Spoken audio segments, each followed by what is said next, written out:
Hi dears, welcome back to Mayflower. Today we are doing the poem Relativity by Sarah Home. FYUG പ്രോഗ്രാമിലെ AEC science subject ഉള്ള കുട്ടികൾക്ക് ഉള്ള ചാപ്റ്ററാണ് relativity and it is written by Sarah Home. 4 വർഷ degree പ്രോഗ്രാമിലെ പുതിയ ടെക്സ്റ്റാണ്. അതിൽ ഉൾപ്പെട്ട സയൻസ് ടോപ്പിക്കാണ് relativity. Here the poem Relativity is a sonnet written by Sarah Home and it is dedicated to Stephen Hawking. Stephen ഹോക്കിങ്സിന് ഡെഡിക്കേറ്റ് ചെയ്തുകൊണ്ട് Sarah Home എഴുതിയ ഒരു സോണറ്റ് ആണ് ഈ റിലേറ്റിവിറ്റി എന്ന കവിത. And it is a sonnet. Sonnet is a poem having 14 lines. 14 വരികളുള്ള കവിതയ്ക്കാണ് സോണറ്റ് എന്നറിയപ്പെടുന്നത്. ഇവിടെ ഈ റിലേറ്റിവിറ്റി എന്ന ഈ സോണറ്റ് സാറ ഹോം ഡെഡിക്കേറ്റ് ചെയ്യുന്നത് സ്റ്റീഫൻ ഹോക്കിങ്സിനാണ്. നമുക്കറിയാം, വളരെ ശ്രേഷ്ഠനായ ബ്ലാക്ക് ഹോൾ എന്ന ആ പ്രതിഭാസം, അതിലൂടെ ശ്രേഷ്ഠനായ വ്യക്തിയാണ് Stephen Hawkings. A brief history of time എന്ന ഓട്ടോബയോഗ്രഫി അദ്ദേഹത്തിന്റെ വളരെ പ്രശസ്തമായ ഓട്ടോബയോഗ്രഫിയാണ്. അദ്ദേഹത്തിന് ഡെഡിക്കേറ്റ് ചെയ്ത ഒരു കവിതയാണിത്. And in this poem we can see many themes. അതിൽ ടൈമിനെ കുറിച്ച് പറയുന്നുണ്ട്, അതേപോലെ തന്നെ memory, then interconnectedness of all things in this nature. ഈ പ്രകൃതിയിലെ എല്ലാ വസ്തുക്കളും ബന്ധപ്പെട്ടിരിക്കുന്നു, പരസ്പരം ബന്ധപ്പെട്ടിരിക്കുന്നു. ഈ കാര്യങ്ങളൊക്കെ നമുക്ക് കാണാൻ സാധിക്കും. ആൻഡ് ഹിയർ നമ്മൾ പറഞ്ഞു, ഇതിന്റെ ടൈറ്റിൽ റിലേറ്റിവിറ്റി എന്നാണ്. Relativity theory. The theory of relativity includes 2 theories of Albert Einstein, special relativity that is in 1905 and general relativity in 1950. Relativity എന്ന തിയറി ആൽബർട്ട് ഐൻസ്റ്റീൻ്റെ 2 തിയറികൾ അടിസ്ഥാനമാക്കിയിട്ടുള്ളതാണ്. ഒന്ന് സ്പെഷ്യൽ റിലേറ്റിവിറ്റി തിയറി, അത് 1905 പബ്ലിഷ് ചെയ്യുന്നത്. രണ്ടാമത്തെ theory general relativity theory and it was published in 1915. 1915 പുറത്തു വന്ന general relativity theory. ഈ 2 തിയറിയെയും base ചെയ്താണ് ഈ ഒരു തിയറി ഓഫ് റിലേറ്റിവിറ്റി എന്ന ഒരു പ്രതിഭാസം അല്ലെങ്കിൽ ആ ഒരു തിയറി ഉള്ളത്, സിദ്ധാന്തമുള്ളത്. And special relativity is applicable to all physical phenomena in the absence of gravity, and general relativity explains the law of gravitation and its relation to the forces of nature and astrophysical realm including astronomy. ആദ്യത്തെ special റിലേറ്റിവിറ്റിയിൽ gravitation ഇല്ലാതെ, gravity നമുക്കറിയാം, gravity എന്ന് പറയുന്നത് ഭൂമിയുടെ കേന്ദ്രത്തിലേക്ക് ആകർഷിക്കുക എന്നുള്ള ആ ഒരു ഗ്രാവിറ്റേഷണൽ ഫോഴ്സ്, അതിന്റെ ആബ്സെൻസിൽ, അതായത് ഗ്രാവിറ്റേഷണൽ ഫോഴ്സ് ഇല്ലാത്തതിനെ കുറിച്ചാണ് 1905 സ്പെഷ്യൽ റിലേറ്റിവിറ്റിയിൽ വിവരിക്കുന്നത്.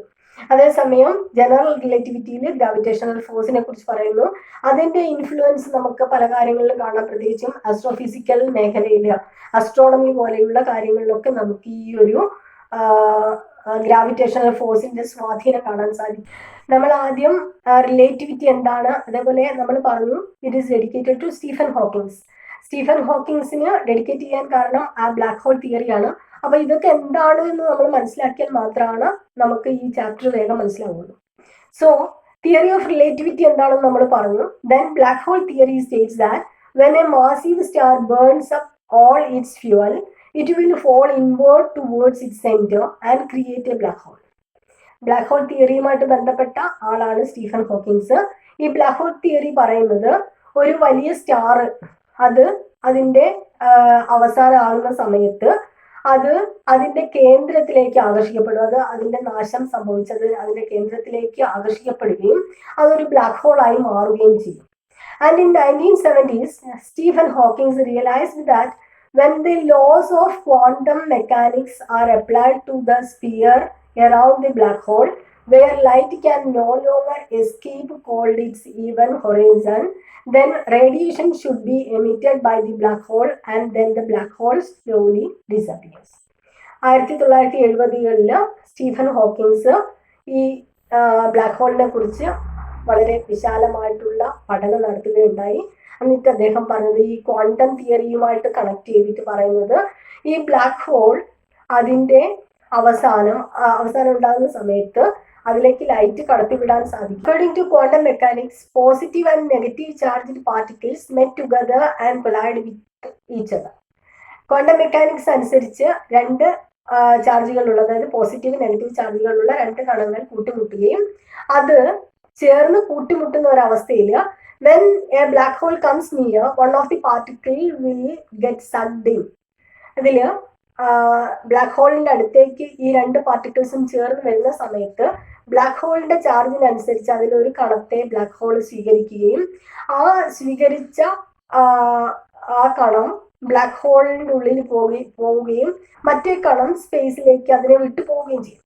ഈ സമയത്ത് it will attract with the opposite charged particles inside the black hole.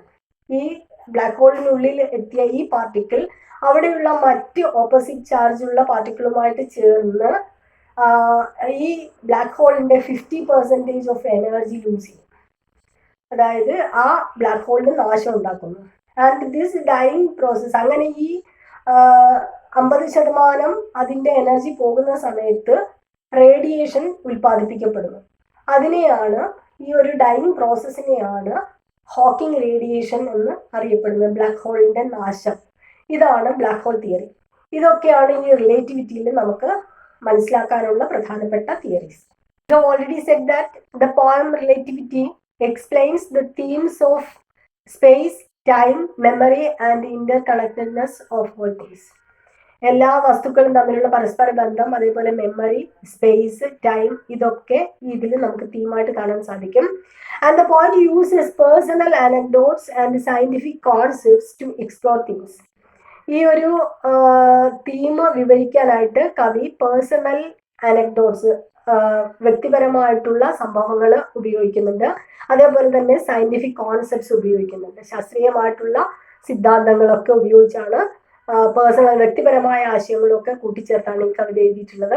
And it invites the readers to consider the nature of reality and their place in the universe.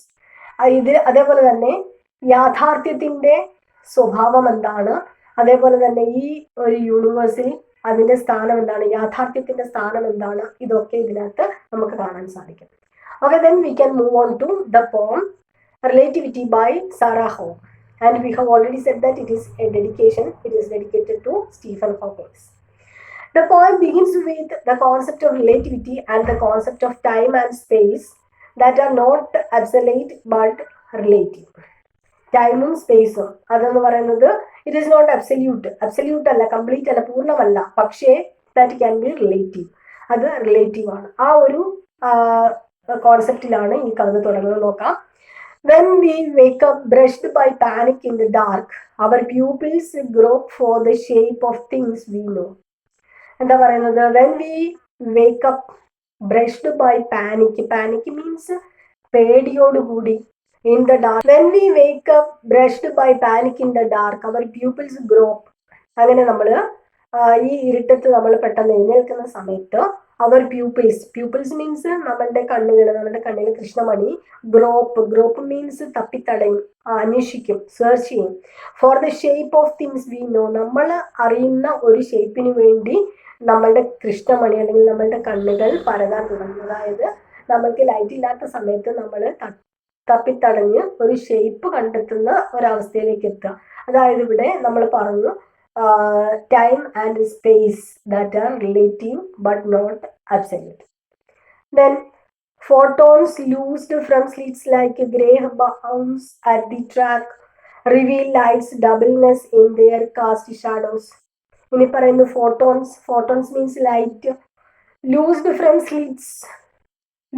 slits means അതിന്റെ കേന്ദ്രത്തിൽ നിന്ന് വരുന്ന ഈ പ്രകാശം ഏതുപോലെയാണ്? Like grey hounds means വേട്ട നായ്ക്കളെ പോലെ. Grey hounds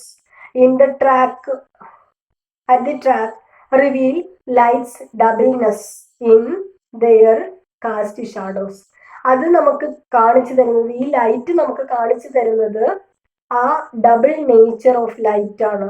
that cast shadows, ആ ഷാഡോസും അതിനകത്തുണ്ട്. അതായത് ഇപ്പം നമ്മൾ ടോർച്ച് അടിക്കുന്ന സമയത്ത് ഡാർക്ക് ഷാഡോസ് തന്നെ നമുക്ക് കാണാൻ കഴിയും. നല്ല ഇരുട്ടാണെങ്കിലും അതിനുള്ളിൽ ഷാഡോസിലൂടെ തന്നെ പ്രകാശം അതിൻ്റെ ഡബിൾ നേച്ചറിൽ പുറത്തേക്ക് വരുന്നത് കാണാൻ സാധിക്കും.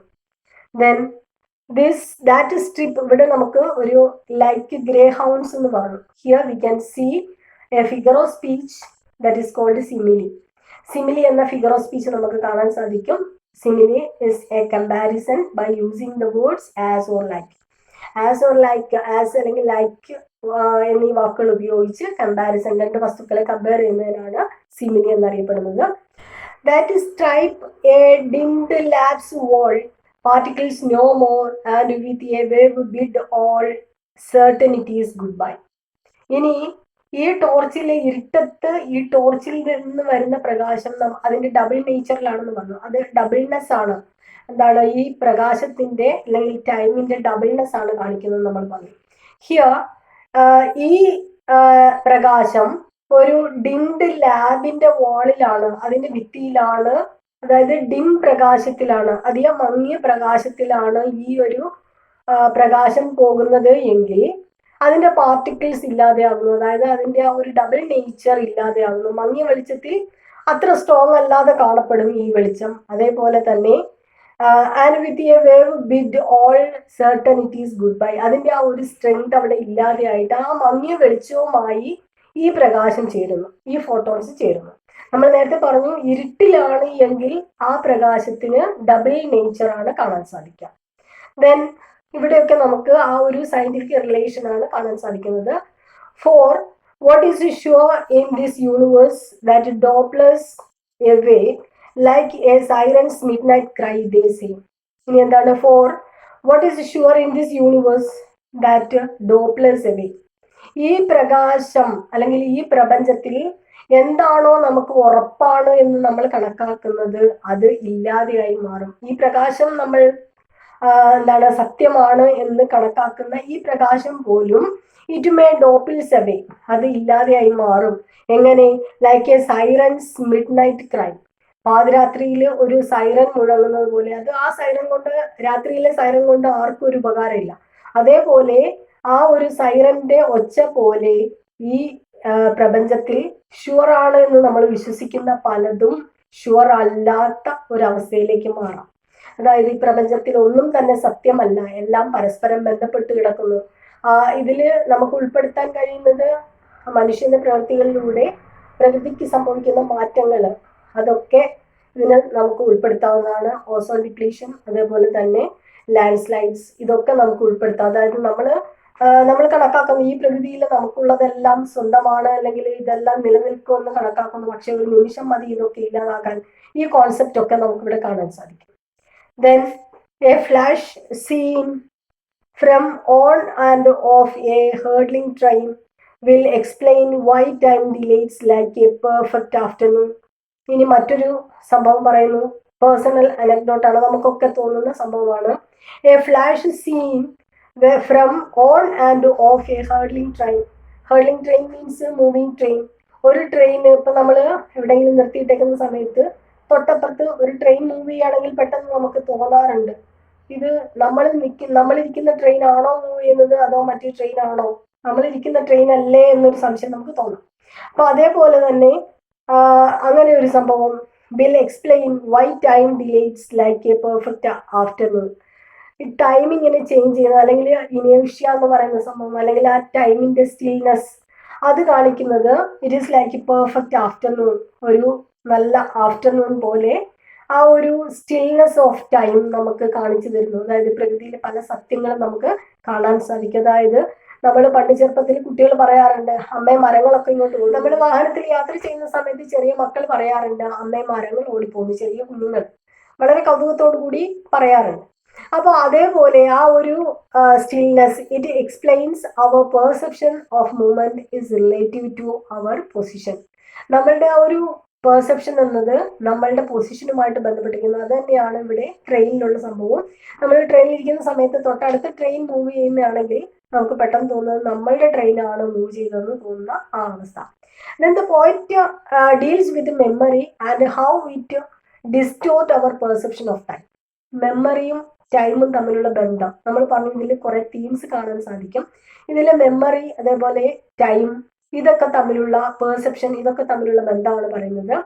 And the poet also explains the fluid nature of memory and they feel more real and vivid then present experiences. Present എക്സ്പീരിയൻസസിനേക്കാൾ കൂടുതൽ നമുക്ക് യഥാർത്ഥമാണ് എന്ന് നമ്മളെ തെറ്റിദ്ധരിപ്പിക്കുന്ന ഓർമ്മകൾ അല്ലെങ്കിൽ തെറ്റിദ്ധരിപ്പിക്കുന്ന പ്രതിഭാസങ്ങൾ. അതാണ് നമ്മളിപ്പം ട്രെയിനിലിരിക്കുന്ന സമയത്ത് മറ്റ് ട്രെയിൻ മൂവ് ചെയ്യുന്ന സമയത്ത് നമുക്ക് തോന്നുന്നത് നമ്മുടെ ട്രെയിനാണെന്നാണ്. അത് നമുക്ക് പെട്ടെന്ന് തോന്നുന്ന, നമ്മളെ കബളിപ്പിക്കുന്നു എന്ന് നമ്മൾ പറയുന്ന ഒരവസ്ഥയാണ്. Then it reveals the subjective nature of time. ഒരുവിധം എല്ലാവർക്കും അങ്ങനെ ഒരു കോൺസെപ്റ്റ് തോന്നിയിട്ടുണ്ടാകും. And the influence of our past in the present. അതിൽ ആ ഒരു we can see the influence of past in the present. കാരണം ഈ ഒരു എക്സ്പീരിയൻസ് നമുക്ക് ആദ്യമായിട്ടുണ്ടായത് അത് നമ്മൾ ഈ ഒരു ഘട്ടത്തിൽ ഓർക്കാറുണ്ട്. അതായത് ഈ ഒരു ട്രെയിനിന്റെ അവസ്ഥ ഇപ്പോഴും നടക്കുന്നതാണെങ്കിൽ തന്നെയും പണ്ട് നമുക്കുണ്ടായിരുന്നത് ആ ഒരു മെമ്മറി നമുക്ക് ഈ സമയത്ത് പെട്ടെന്ന് ഓർമ്മ വരാറുണ്ട്. ആ ഒരു കണക്ഷനും നമുക്ക് ഇവിടെ കാണാൻ സാധിക്കുന്നത് പാസ്റ്റും പ്രസന്റും തമ്മിലുള്ള കണക്ഷൻ. അതേപോലെ തന്നെ ആ ഒരു സ്റ്റിൽനെസ് അല്ലെങ്കിൽ ഇനേർഷ്യ എന്ന ആ ഒരു സയന്റിഫിക് പ്രതിഭാസം, ഇതൊക്കെ നമുക്ക് ഇവിടെ കാണാൻ സാധിക്കും. ദെൻ ബാക്കി ഭാഗത്തേക്ക് നോക്കാം.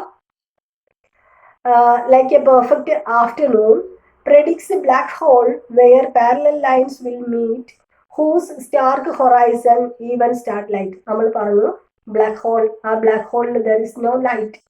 അതിൻ്റെ ഉള്ളിലേക്ക് പ്രകാശം കടത്തിവിടാൻ കഴിയാത്ത ആ ബ്ലാക്ക് ഹോളിനുള്ളിലേക്ക് ഒരു കണം പ്രവേശിച്ച് അതിൻ്റെ നാശത്തിലേക്ക് വഴിതെളിക്കുന്ന സമയത്ത് ഈവൻ സ്റ്റാർട്ട് ലൈറ്റ്, അതായത് it cannot produce even starlight. തീരെ ചെറിയ പ്രകാശം പോലും ഉൽപ്പാദിപ്പിക്കാൻ കഴിയാത്ത ഒരു പ്രതിഭാസമായി മാറും ബ്ലാക്ക് ഹോൾ. അതായത് തീരെ വെളിച്ചം ഇല്ലാത്ത അവസ്ഥ. അതേ അവസ്ഥയിലാണ് നമ്മൾ ഇരുട്ടിൽ ഒരു ഷേപ്പിന് വേണ്ടി തപ്പുന്നത്, തീരെ പ്രകാശമില്ലാത്ത അവസ്ഥയിൽ. Then bend in its tracks can't resist. We cannot resist. We are groping in the dark and we cannot resist. If we can think this fat, might more our eyes adjust to the dark. പിന്നീട് പറയുന്നു if we can think this far. ഇതിനെക്കുറിച്ച് നമ്മൾക്ക് മുൻകൂട്ടി ചിന്തിക്കാൻ കഴിയാമെങ്കിൽ, കാരണം നമ്മൾ സ്ഥിരം കിടക്കുന്ന സ്ഥലം രാത്രിയിൽ കറണ്ട് പോയപ്പോൾ വെളിച്ചമില്ലാത്ത സമയത്ത് നമ്മൾ പെട്ടെന്ന് എഴുന്നേൽക്കാൻ വന്നാൽ നമുക്കറിയാം എവിടെയാണ് ഇന്ന സാധനം ഇരിക്കുന്നത്, ടോർച്ച് എവിടെയാണ് ഇരിക്കുന്നത്, അല്ലെങ്കിൽ നമ്മുടെ ഫോൺ എവിടെ ഇരിക്കുന്നതെന്ന് നമുക്ക് തപ്പി കണ്ടുപിടിക്കാൻ കഴിയും. അപ്പൊ അതാണ് ഇവിടെ പറയുന്നത് might not our eyes adjust to the dark and we are ready to adjust with the dark. നമ്മളുടെ കണ്ണ് അല്ലെങ്കിൽ നമ്മൾ ഈ ഒരു ഇരുട്ടിനെ അഡ്ജസ്റ്റ് ചെയ്യാൻ പഠിക്കുന്നു. അതായത് മനുഷ്യന്റെ റെസിസ്റ്റിംഗ് പവറൊക്കെ നമുക്ക് പല കാര്യങ്ങളും ഇതിനകത്ത് കണക്ട് ചെയ്യാൻ പറ്റും. ഇപ്പം നമുക്ക് കറണ്ട് ഇല്ലാത്ത സമയത്ത് നമുക്ക് പെട്ടെന്ന് പുറത്തേക്ക് പോകണം, അല്ലെങ്കിൽ പെട്ടെന്ന് മറ്റൊരു റൂമിലേക്ക് പോകണമെങ്കിൽ നമുക്ക് തപ്പി പോകാൻ പറ്റും. കാരണം നമുക്ക് ഏകദേശം ഒരു ഐഡിയ ഉണ്ട്. അതേസമയം നമുക്ക് അൺഫെമിലിയർ ആയിട്ടുള്ള ഒരു സ്ഥലമാണെങ്കിൽ നമുക്ക് തീരെ ഒരു പരിചയമില്ലാത്ത സ്ഥലമാണെങ്കിൽ നമുക്ക് തീരെ കയ്യിലെ മുന്നോട്ട് പോകാൻ. അപ്പൊ ഇതൊക്കെ നമുക്ക് അഡ്ജസ്റ്റ് ചെയ്യാൻ പറ്റും. കറണ്ട് അല്ലെങ്കിൽ പ്രകാശമില്ല എങ്കിൽ തന്നെയും നമുക്ക് അഡ്ജസ്റ്റ് ചെയ്യാൻ പറ്റുന്നതാണ്. നമ്മൾ പറഞ്ഞു ഈ ഭാഗത്ത് നമുക്ക് പല കാര്യങ്ങളും കണക്ട് ചെയ്യാൻ പറ്റും. ഫോർ എക്സാമ്പിൾ, നമുക്ക് സാമ്പത്തികമില്ല എങ്കിലും അല്ലെങ്കിൽ നമുക്ക് പെട്ടെന്ന് കാഴ്ചയില്ലാതെ അല്ലെങ്കിൽ കാഴ്ച കുറയുന്ന ഒരവസ്ഥ ഉണ്ടെങ്കിലും നമുക്ക് ആ ഒരു സിറ്റുവേഷനുമായിട്ട് പൊരുത്തപ്പെട്ടു പോകാൻ സാധിക്കും, അതിനെ അഡ്ജസ്റ്റ് ചെയ്ത് ജീവിക്കാൻ സാധിക്കും. ആ ഒരു അഡ്ജസ്റ്റ്മെന്റ്, മനുഷ്യന്റെ അഡ്ജസ്റ്റ്മെന്റിനെ കുറിച്ചും ഇവിടെ നമുക്ക് കാണാൻ സാധിക്കും. അതേപോലെ തന്നെ the interconnectedness of everything in nature. പ്രകൃതിയിലെ എല്ലാ വസ്തുക്കളും തമ്മിലുള്ള പരസ്പര ബന്ധം, എല്ലാ വസ്തുക്കളും flora and fauna everything are interconnected. നമ്മൾ നേരത്തെ തന്നെ പറഞ്ഞതാണ്, ഈ പ്രകൃതിയിലുള്ള എല്ലാ വസ്തുക്കളും പരസ്പരം ബന്ധപ്പെട്ട് കിടക്കുന്നു. അവയുടെ ആ ഒരു ബന്ധം നശിക്കുന്ന സമയത്താണ് മനുഷ്യനും നാശനഷ്ടങ്ങൾ ഉണ്ടാകുന്നത്. അപ്പൊ ഈ കാര്യങ്ങളൊക്കെ നമുക്ക് ഇതിനോട് കൂട്ടിച്ചേർത്ത് ഇന്റർപ്രറ്റ് ചെയ്യാൻ സാധിക്കും. These are the main points. Hope you enjoyed it. Thank you.